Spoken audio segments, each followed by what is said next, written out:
Okay din po ba mag-review sa Top Notcher sa Google? Actually, kahit anong reviewer naman, pwede mong gamitin as long as related siya sa coverage ng exam or PNP cut. Tulad ko, gumamit ako ng mga old books ko nung high school related sa mga subjects tulad ng math, communication skills, at iba pa.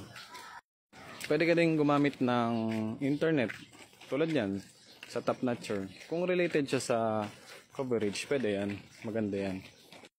Sabi nga ng PNP, mas preferred nila yung libre kaysa doon sa may bayad. Kasi alam nila na yung may bayad, hindi naman lalabas yun sa exam. Kasi wala naman nakakaalam ng lalabas sa exam. Pwede din kayo pumunta sa group na ginawa ko. Nag-post ako ng mga reviewer doon. Then may mga pinost din yung mga members doon ng mga ginagamit nilang reviewer na libre. Punta lang kayo sa link ng bio ko. Punta kayo sa group. Then punta kayo sa files. Nandun yung mga reviewer. Then punta din kayo sa chat group.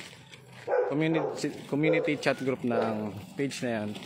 May mga uploaded din na links and files na libre para sa inyo. So sana makatulong sa inyo. Good luck.